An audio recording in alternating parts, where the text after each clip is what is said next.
Bloomberg Audio Studios. Podcasts, radio, news. I'm Hannah Elliott. And I'm Matt Miller. This is Hot Pursuit. Coming up on today's podcast, My story just out on what even makes a luxury car these days. I know there's, at least in my own head, a lot of questions about that. And later, we're talking Mercedes. Yeah, there's a lot to talk about, by the way, with Mercedes, because we got pictures of the baby G, which, you know, you can Google that and make your own decision. But I think, well, it's interesting to talk about. And then we got pictures of the G-Wagon Cabriolet. But you're driving actually what I think is the very best Mercedes that you can buy if you have an unlimited budget. I might agree with you. As much as I love the G-Wagon, I've been driving the AMG GT 63 SE Performance, which is really a mouthful for just basically the new AMG GT. And of course, the thing to know about this car is it now has a back seat and an attempt to compete against the 911. So we can definitely discuss whether that helps or hurts. Let's start, though, with a brand that we almost never talk about because it's an easy segue to make. Toyota is also looking to compete against 911.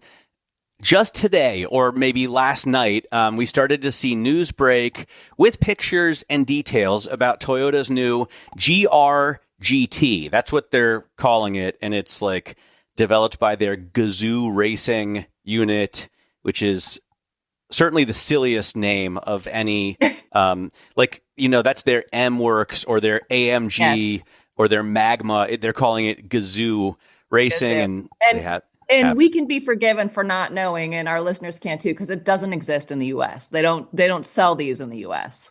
Right. I mean, this GRGT won't be sold until 2027. So at the earliest, the street going version exactly of the GT3 car that they want to enter. They want to get into GT racing. I think Lexus already does it right now with the LFA. So they're going to do it with this. To me, looks gorgeous and a lot like the AMG GT. I mean, do you think when you look at this thing, it's got a huge long hood and then a two-seater with the cockpit way out back, and it's got a big twin-turbo V8 in the front as well? I'm going to strongly disagree and say it certainly didn't call to mind a Mercedes at all, but it does look very Toyota. It reminds me of the older Toyota racers, of course, that we know and love, like Godzilla from back in the day, that are really worth a lot of money now. It's interesting. I'm just saying the proportions, Hannah. Just the proportions. Like, you know, the GT, the AMG one before what you're driving, and like the SLS. This is what the proportions remind me of. I hope the doors don't just open like normal doors. Please. Yes, I totally get it. Yeah, I mean, if we're talking long nose, wow, that's really a long one. It's like a Corvette, like the Corvette long nose, like the AMG GT long nose for sure. You know, what I felt driving, it's a different feeling from like a 911, for instance, which feels very centered. It certainly feels like a huge protrusion to drive drive anything in that shape, so to speak. Yes. But obviously, that's part of Toyota's heritage, and it's there for a reason. I mean, do you like how the car looks? I like how it looks because at first I don't like it. So this is one of those those designs, those shapes where it looks like it's the wrong proportions at first. It reminds me of, there's a car in an old Bugs Bunny episode that just, you see the hood pulling up for so long, and then, you know, outsteps the rival to, maybe it's Tom and Jerry, outsteps, you know, Jerry's rival or whatever, with a diamond ring for his girl. And that kind of reminds me of this. But I also like that Toyota has set up so well for this release. So We used to write stories at Bloomberg about how they've missed the boat on EVs and how could they not have invested in developing EVs, and they're going to be so far behind when everybody else has developed the best EVs and Toyota has only gone with hybrids. And now it looks like they were the smartest kid in class. They've made so much money and saved so much money that they're the number one most profitable car maker in the whole world.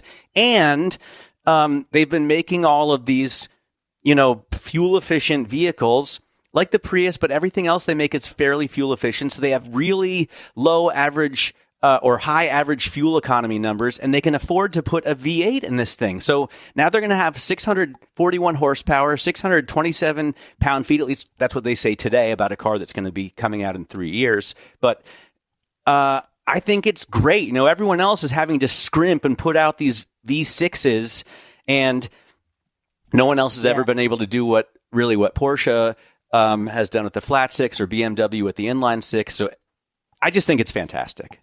It's cool. I totally agree with you on that. Anytime an automaker does a car that generates excitement, I'm all for it. I honestly don't even care what it looks like as long as it makes people feel something. This is going to be, it looks awesome. It looks to me very Toyota, and I hope they do make it. Obviously, these are just renderings, so I'm always very skeptical when an automaker just puts out some pictures and says this is what it's going to be in a few years from now, and often that changes. But I hope they can produce it. I hope that it actually looks like these renderings here, and it is fascinating that everybody is coming out with internal combustion, especially I'm sure you saw the news about Trump, going back on some of the fuel and emissions goals for the U.S. And it's already saved, dude. It's already saved, American car makers so much money. In the order of billions of dollars, or at least more than $1 billion a year in savings for Ford, General Motors, and Stellantis, because they don't have to buy these carbon credits from Tesla. Whether you're for or against it, it's given them a little bit more firepower. And the thing is, I'm not sure everyone is going to be able to develop the V8 in their more powerful cars. Obviously, Ford has the Mustang. Obviously, GM has the Corvette, and they also have the 6.2 liter V8 somehow, and everything else. And then Stellantis is bringing back the Hemi, but they all have to be careful because if a new administration, if we ever have an election again and someone else is president who feels differently about climate change and the environment, they're going to put those CAFE standards right back on. And we know that it takes like 3, 4, or 5 years to develop a car. So I don't think it's necessarily going to give us a whole bunch more fire-breathing V8s, but at least it's a break for these car makers for the foreseeable future, let's say. I do agree that this actually could mean really nothing, because every time we have the chance to talk to an auto executive, they all say, the problem is the moving target. If we had a target that we knew was immovable and we'll hit that target. But they all say it's the moving target that is really difficult. So I do agree with you that, for people who love internal combustion, they might be cheering this, but also it may not necessarily mean that we're going to see a bunch of internal combustion vehicles coming out like this cool new Toyota. And I have to say, for the record, again, I am not against electric vehicles at all. I think they have a lot of great applications. Someone yesterday was saying to me, electric vehicles were simply a failure of marketing and they were marketed wrong. And I said, well, I totally disagree. There are a lot of reasons why electric vehicles aren't the prominent and dominant cars on the road today, but it has really, to my mind, nothing to do with marketing, and it has to do with a lot of other things. Yeah, no, I think both are true, right? Marketing also wasn't done well, and you think that? Yeah, I do, because they seem to be only going after initially kind of like the Prius crowd, or it was like a Very fad for rich people to buy Teslas, like a virtue signaling thing. And Yeah. they didn't start with, hey, these things can be so powerful. And they didn't start with the big, bulky. Have you seen, there was a Ford dealer who took a Bronco. I guess this is not an electric vehicle, so that shouldn't. I have it. There's a story about Scout, Audi's brand that they're reviving, and I'm excited about the EV. And apparently, Audi is going to make a G-Class competitor that Scout will, I guess, design and build. So you'll get these like butch-looking, very masculine, bulky EVs that I think Americans will want and probably could sell well. I'm not saying the Audi will, but I think the Scout probably will. So you're saying Audi is planning to launch a large SUV Electric. that will appeal, like an off-roader, that will appeal to Americans. Yes. And well, I mean, be built on a Scout platform. This is the rumor mill, or what I've seen from reading like Autoblog and Car Scoops and everything. So since Volkswagen owns Scout, and there's been so much interest in that vehicle, which initially was planned to be all EV, and now the most orders are for the EV that has a range extender, the Harvest version. Sure. Apparently now Audi is going to get Scout to build them a big butch off-road SUV that obviously is only going to be going to Starbucks and not off-road, but like the more expensive version. So it'll be their G-Wagon, but I'm guessing it'll also be an EV. Like the G-Wagon, also EV itself, what do you call it? The EQG or whatever. That is a great example of how you can have a big butch off-road SUV, and I don't know why I continue to use that term, but that is electric powered, and the electric powertrain is perfect for that kind of vehicle. I drove that vehicle in Austria, and it was great. Now they haven't sold a ton of them, but in terms of performance, it worked well. And this goes back to my point about the marketing thing. I don't think you and I would say that something like the electric G-Wagon isn't a good product. The problem is it's expensive. Yeah. And there's not really a network to support it. And so why would consumers aren't dumb. Why would they spend more money on something that creates more inconvenience in their life? Yes. No matter if it promises that they're going to go to heaven for saving the world. No, you hit the nail on the head. That's really what it is. It's the expense that's the problem. So, of course, the electric G hasn't sold very many because it's like 170,000, and that's before you put options on it, right? But the cool thing about and that's the case for a lot of these. The Audi was one of the first out of the gate with an electric SUV with the e-tron, which was a really great vehicle. Not a lot of range, but very luxurious to a lot of people, and expensive, right? The cool thing about the Scout is that it's supposed to be only $60,000 to start, or maybe 65, which isn't cheap, but it's $100,000 less than the G. And the other thing we have to remember too is all of those federal incentives and rebates have now gone or are disappearing, a lot of them, which also propped up sales of a lot of these vehicles. So now that they are leaving or will soon, and some already have left, I think it's going to be very interesting to see how automakers, to your point, are able to try to compete on a price point with something like a big SUV, because you're right, like $60,000 is not crazy for an SUV. That's competitive, I would say. By the way, while we're on price, can I just say it is insane how expensive Porsches cost. I know. New and used. So I was seeing used prices are so high that I thought I'd be better off buying a new one. right? So I go on the website to configure a new 911 with the manual transmission. And so I click on the manual box, and there's only one choice below GT3.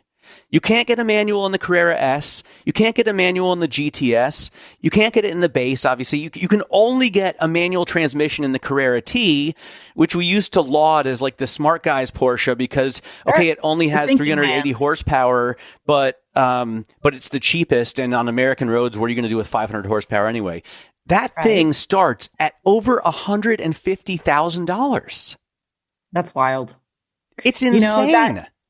Yes. And that, I have to say, goes right into this whole narrative that in September, according to Kelley Blue Book, the average price of a new car in America today hit over $50,000 for the first time ever. The average price of a new car.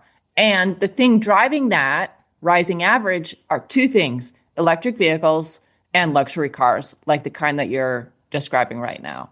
And we know that according to Bloomberg Intelligence, the average price of any vehicle from Porsche, on average, including all of the SUVs and everything, is over $115,000.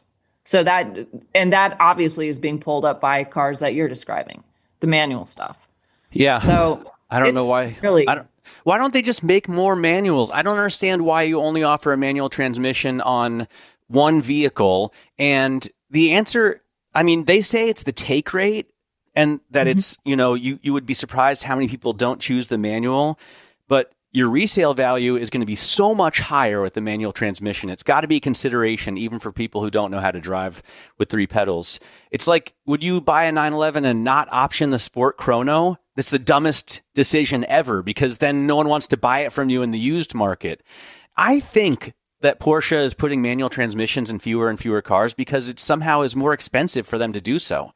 It's the same reason they're not putting gauges in the dash is because it's more expensive. It's the same reason they don't have a handbrake with a handle. It's because it's more expensive. They're doing all these things to cut costs on a car that costs 3 times the average new car cost. It's insane to me. They must be in absolutely dire straits. I also want to tell everybody who's listened, thank you for putting up with these little clicks and pops that you hear because I have a brand new headset and it's like degassing right now. I don't know what the deal is, but it's making that sounds noise. High tech. Can you hear that? All right.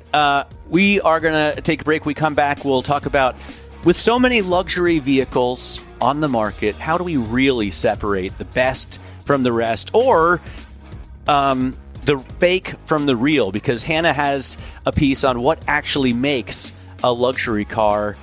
That's just ahead on Hot Pursuit.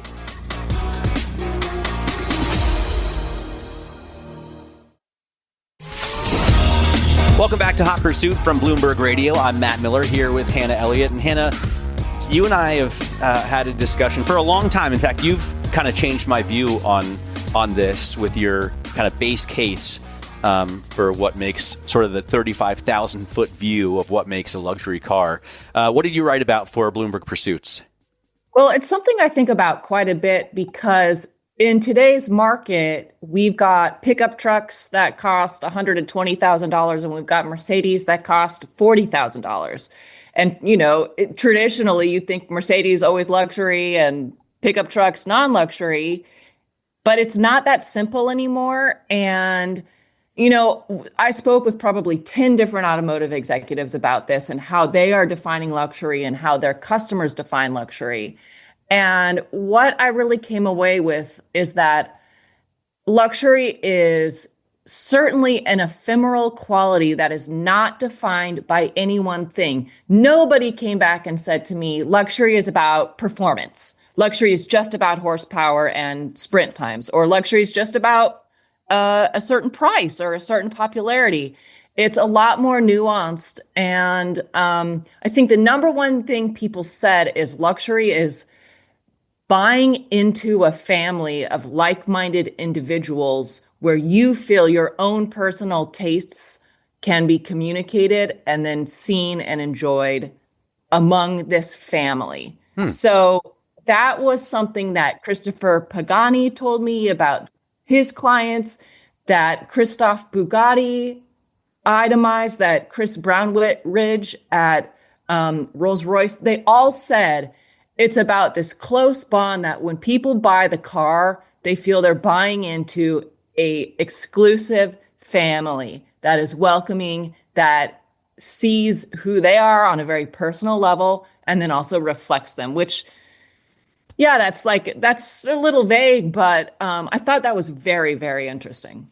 Yeah, because your initial concept, and correct me if I'm wrong, is luxury has got to be real. So real leather. The dash has to be inlaid with real wood, a reduced amount of plastics, of artificial, right? And ever since you said that, I've been a believer. I'm now, whenever I'm trying to judge whether or not something's a luxury car, I want to see if it has, an actual clock rather than something digital. And obviously automatic is better than quartz. So, but none of these executives came back to that, because that's also, you could say, like, maybe people are choosing people who would normally buy a luxury product not to have leather in their vehicles now. Yeah, that's it. That's an interesting point. Some automakers, like for instance, Volvo, don't even offer leather anymore. I would argue the point about the thing being real still holds. It's one layer. Because in some cars, like for instance, a Koenigsegg, those certainly are, you could put them in a luxury car category, but a Koenigsegg is not going to have a bunch of wood trim and lamb's wool carpeting. A Koenigsegg is something very different, even though the people who are in those circles who own and drive and collect those cars feel they're receiving a luxury experience. So I think the quality of the materials is one very important layer. It's not the only layer. And now automakers are taking a very holistic look at a broader definition of what luxury means. For instance, we know that Maserati has really suffered in terms of residual values and in terms of reliability. And Maserati vehicles right now are not among the top 5 options you'd probably want for a car in any given segment, even though Maserati is an old brand with a lot of heritage. But I would not consider a Maserati a luxury purchase at this point, because they're falling behind in so many other ways that the people who buy them are not getting a full luxury experience. Does that make sense? Yeah, totally. I mean, well, first of all, it's interesting that you think of Koenigsegg as luxury, because I've always drawn a line between sports or performance and luxury.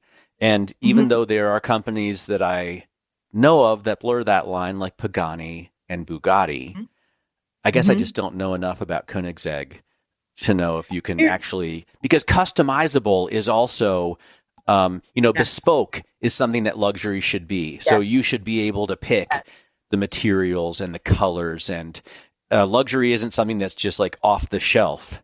I'm not going to go and buy a luxury suit without having it at least tailored. One thing that a lot of automakers told me is that the car needs to be deeply meaningful on a personal level. And one way that is communicated is through actually innovation. And it's being able to have the innovation to create ways for the cars to be incredibly customized and incredibly bespoke to the buyer. And that applies both to Rolls-Royces, which have, 100% of the Phantoms sold are heavily bespoke to the criteria of the customer. But that also does apply to Koenigsegg's, which are hand-built on a very slow timeline. They're extremely rare, and they are built to the exact specifications of the person who is paying for that car. So I do consider that a luxury. It's a different type. It's a new type. This is kind of the whole point of the story. Like in this current world, there is a new definition of luxury, and it's not just about a bunch of wood and lamb's wool carpets and chrome in a Bentley. It's a lot bigger than that. By the way, when you mention Maserati, I think of things going wrong and breaking down, and I don't have enough experience with that brand to say that that's because of what's happened to me in the past. It's just that I see these broken down old Maseratis on, on like Craigslist all the time. But I wonder if reliability is a part of luxury or not, because if you think of like the SZ bodied Rolls Royces and Bentleys, they're definitely luxury vehicles, but you can easily blow a head gasket or have a problem with the hydraulic system and end up with like $40,000 bills. Now, maybe it's no big deal to rich people, and so it can still be a luxury product. But I would prefer to think of a luxury product as something like the Mercedes, over-engineered Mercedes-Benzes of the 60s and 70s, where they just spent so much to build these things that they don't break down. Mm-hmm, mm-hmm. Well, certainly there are different rules for non-new cars. I think the piece that I wrote this week is speaking strictly about new cars, the brand new stuff. In terms of collectible cars, that's a whole other world. And you're completely right. I think reliability goes out the window. That's a completely different animal. Well, the thing is, I think there's a lot of new cars that seem to be engineered only to last the life of the first lease, in terms of reliability.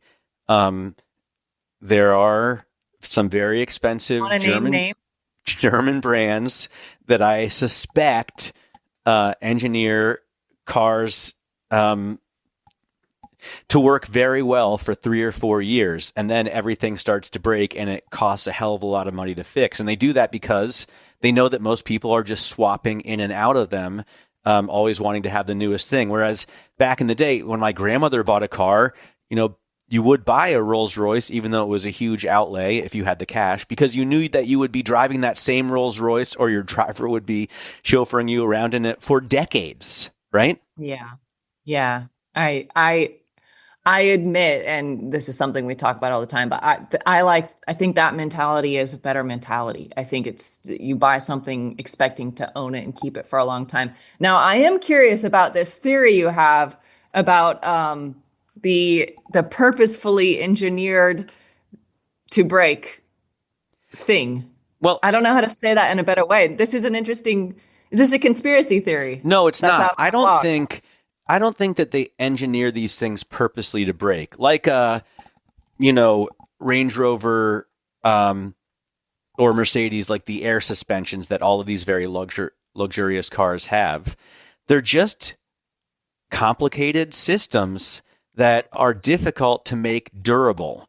So if you have somebody, abusing these things by driving them, by commuting in them every day in the Northeast or around Chicago, or, in American places where the roads are awful, they're just going to need a fix, and any kind of fix, because they're computerized with so many specialized microchips and, expensive, systems that, it's just not going to work for much longer than one or two leases. So I don't think they're doing it on purpose.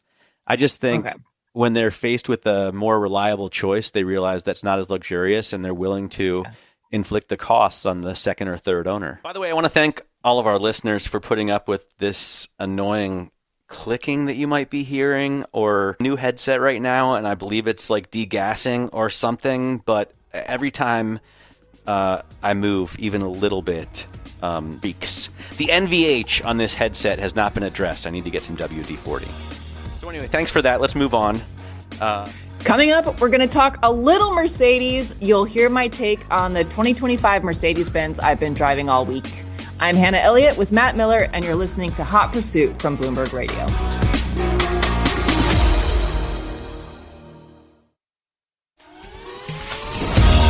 Welcome back to Hot Pursuit from Bloomberg Radio. I'm Hannah Elliott here with Matt Miller. And let's talk about Mercedes, the AMG GT that I was driving all week. This is the car, if you've seen it on my Instagram, that is in the desert sand color, which has gotten a ton of feedback, both positive and negative. Not a good color. Some people have said it looks like a hearing aid device, and some people have said it looks incredible. I actually I think it's cool. It's probably not the best color ever for AMG GT, but it's cool because it's different and it stands out. And Do it's not got like great it. wheels. Don't like it. That desert sand You color. don't like it? And like everyone has come out with a version of that. Yeah. I noticed Nathan Hoyt said he thinks it rules, and I respect his opinion. We like Nate, yeah. But I don't. And by the way, the same thing when I got I got a Chevy Silverado ZR2 back in like a few years ago, and that color was very hot and popular at the time. And I didn't get it then. I don't get it now. Honestly, it looks like the color of a girdle. You know, it's like it's like the color of stockings that my grandmother would buy in an egg at the grocery store. You know. I do agree with the idea that it would make sense perhaps on a G-Wagon or some sort of off-road rig, because it is very desert safari-ish. You could say it skews that way. I don't disagree with you that it's like it could be bad. It could be bad. I think I'm very much swayed by the wheels, which are these forged split spoke gold 21-inch rims that someone said to me they look like Lamborghini wheels in a good way. They look so cool, and I think it just made the color pop. And when I first saw the car, I was not expecting it to be in that color, and I was like, wow, that is different. It's definitely like in LA where everybody has a 911. If you really want to stand out and get something that's different that will make people look at you, this is a good option, especially if you get it in this color. Oh, I would way rather have this car than the 911. So let's talk about that. I also spent a week driving competitor. it. And first of all, which wheels do you have? Do you have the Monroney in front of you? Because I have my configurator open. Yes, I do. So what's the official name of those wheels? Are they the 10-spoke? The official name is 21-inch AMG forged split spoke in gold, and they cost an extra $2,900, which I think is worth it. The suggested retail price of this car is $195,000, and the total retail on the version that I drove is $221,000. Yeah, I think those. So it's expensive. Yeah, and those prices are actually low. Because compared to a 911 Turbo S, yes, they are. I've opened up my configurator. I chose olive green and the wheels you said, and I'm already at 217. So I haven't even picked an option yet other than the color and the wheels. And we can get back to this because I think the color is massively important. I used to wonder why they charge so much for different colors. And now that I'm in the market for a used car, I really understand it. But yes, this car, I want to hear your take because I think it's a far better choice than almost any 911 you can get. The amount of power, the sheer numbers are mind-blowing. Yes. I can't remember exactly, but they're like 824 horsepower and over 1,000 pound-feet of torque, right? Yes, 805 combined horsepower, 1,047 pound-feet of torque. We should say this is a V8 hybrid, and it's also four-wheel drive. So it's the dynamics of the car feel very different than driving a 911. It's heavier. I mean, just straight up, it's heavier. True, but it also has fast. Over 800 horsepower, to your point. I thought it doesn't feel as fast as the numbers suggest when I was driving it. Well, there's a reason for that. It's pretty heavy. It weighs over 4,500 pounds. Well, but it feels incredibly luxurious. I mean, not like complicated. And the interior I thought was pretty simple, but I would say elegant. Yes. But it feels like a super luxury vehicle. Yes, absolutely, completely. It's the total package to me. It is the total package, and there is a part of me that is first of all, it drives fabulous. This is the quickest Mercedes currently that you can buy right now. It's the numbers, like we say, speak for themselves. It really handles incredibly. It feels very different to drive than a 911. First of all, the proportions are different. The nose, like we said before, is longer. It's more stretched out. It feels bigger. It feels wider. It feels bulkier. So it's not an exact comparison driving wise. But I think It is a really interesting option that somebody should test drive before just diving into getting a 911 because it's different. It is different, and it's a fabulous car. Well, the motor's in the front, for one thing, like every other car in the world. The coolest thing about the 911 is that the motor is behind you. So all of a sudden you're in like Lamborghini, Ferrari territory without spending that much money. And there's, what other what other mid or rear engine car is there? I guess you could say, well, Corvette, obviously. And then you've got like, Boxsters and stuff. But this, like every other normal car, has an engine in the front, which is why I think it doesn't feel anything like a 911 to begin with. But I think it's the greatest thing you can get from Mercedes. I mean, it's the most special. Did you ever drive the GTR? The AMG GTR back in like 2017, 2018? No, I never got to, but I did lust over them, drool over them as they were driving. I think the AMG T was a better looking car in that generation. I agree. I think the GTR, and I remember I actually pulled this up because I loved it so much. In 2017, I said that the best car I drove that entire year, the one that I want, that I will not forget, is the GTR, the AMG GTR. From that specific year, it looks perfect. It looks so cool. I don't think the new one looks quite as good. The proportions slightly different. Yeah. Well, the new one, their proportions make a lot more sense. And this is what I was saying at the top. Like the AMG GTs, and I would take, by the way, a GTR, a GTS, a GTC. I don't care. Yeah. Those, when they pulled up, you were like, that doesn't look right at first because the nose is too long in proportion to the rest of the car. I know. And it's that jarring, kind of wakes you up and you notice it. And then you're like, damn, that looks awesome. Yeah, I think this one looks too normal in comparison to that. But obviously it's going to be a newer, faster, it's going to hold the road better. And maybe it won't be as special as the AMG GTs, and they themselves weren't as special as the SLS. But I just think it's a home run. I mean, it's a slam dunk. This thing is just incredible. I agree. We should also say miles per gallon combined is almost 30 miles per gallon, which for a car with 800 horsepower is pretty incredible. And again, for me, the mileage thing is more about, I don't want to have to break up my day to stop for gas. And maybe I'm going to hell for this, but I don't care as much about like miles per gallon. I care about having to stop at the gas station less. That's just the truth. Look, you're going to be able to hit these high numbers with hybrids, but this is another reason I think hybrids are the way forward.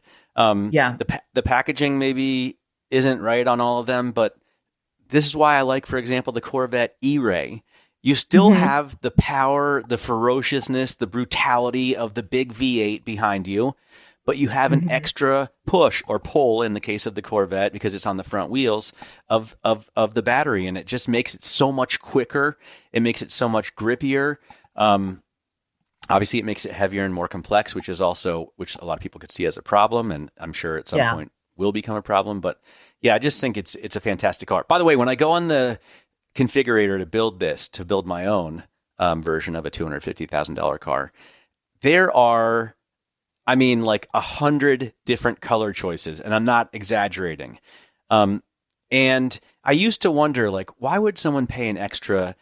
When the AMG GT came out, they offered it in exclusive sunbeam yellow for an extra $10,000. And I thought, who would pick that? Like, first of all, a yellow car is always a mistake. But also paying an extra $10,000, I thought it was silly. And why would they charge you for that? But now that I'm looking at old cars, and everyone for some reason, or most people have for some reason have chosen black or white, two colors that I don't want. And then I'm looking at a respray. I realized that a total paint job done well is going to cost $25,000.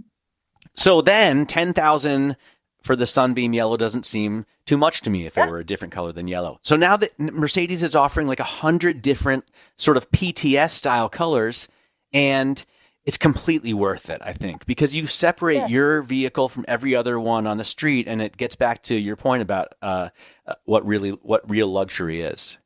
Completely. This desert sand color, I know a lot of people hate it, including you, Matt. For reference, $6,500 extra to get it painted like that. Here's one thing on the topic of color that I have never understood. Anytime I'm talking to car guys, and I do mean guys, and I say, what car do you have? And nobody says the color of their car until I ask, what color is it? Why is that?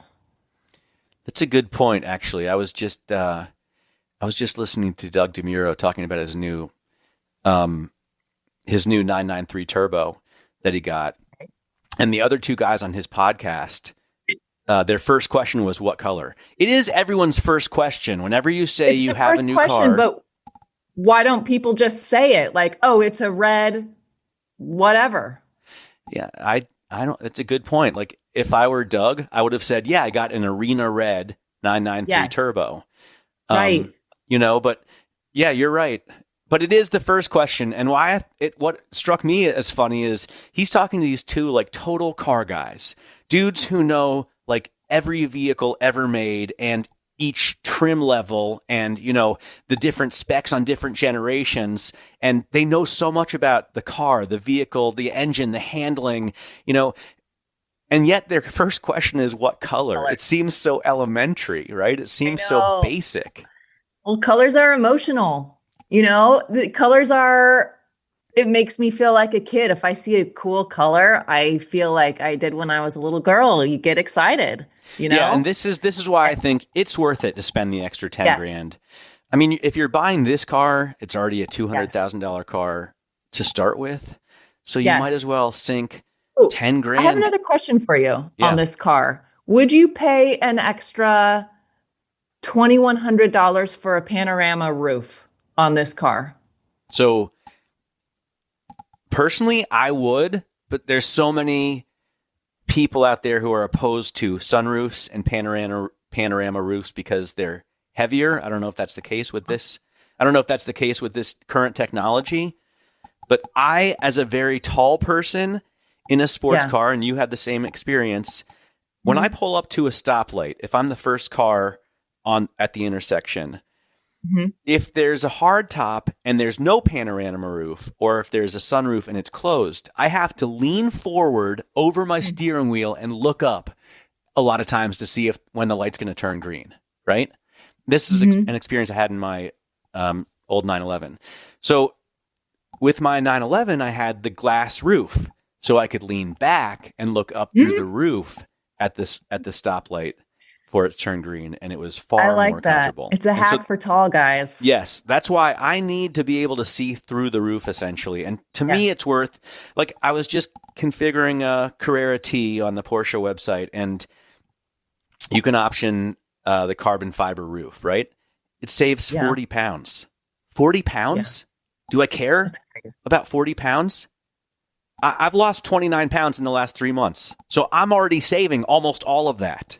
Thank you very much. You're doing the work for yourself. Exactly. So a lot of people I think are going to choose the carbon fiber roof, even though they weigh 250 pounds, and they should just go on a diet instead. Well, I agree. This car did have a panorama roof, and it had gobs of headspace. Gobs. Like I could have worn my tallest hat and still had multiple inches ahead of over my head. So whenever you get in this one, Matt, you're going to love it because it's really, really big in the cabin. And the other thing I liked about this panorama roof is the shade for it was just like a normal handle. You just moved it with your hand. There was no button. There was no switch to hold down while the shade slowly gets pulled forward automatically. It was literally just you move the shade with your hand like a normal thing, which was so much better. And it was another case of probably lighter, one less thing to break, and actually quicker and simpler than trying to put technology up there to hold a button down to close and open the sunshade. Brilliant. I love things that are manual. Me too. As you know. It was great. So good car. Really good car. The fewer things to break, the better is what I've been thinking Agree. about a lot lately. Agree. All right. Well, I would guess that's all we have time for this week. Is that right? Yeah. I want to say thank you to everybody who writes into us. We really appreciate the dialogue. Remember to follow and subscribe to Hot Pursuit on Apple, Spotify, and anywhere else you listen. You can also send us your comments by emailing us at hotpursuit@bloomberg.net. Yeah. And we've gotten some pretty awesome emails, I should say, lately. Yes. You know that one of my favorite podcasts, the most watched YouTube channel is TFL, right? The Fast Lane Trucks. And I got an email from Roman, who was a guest on our show at one point. So I thank him for listening. And I also want to tell everybody who's listened, thank you for putting up with these little clicks and pops that you hear. I can't hear it at all, Matt. You're loud and clear for me. Good. All right, well, keep writing into us at hotpursuit@bloomberg.net and tune back in next week. Same time, same place. I'm Matt Miller. We'll see you again next week.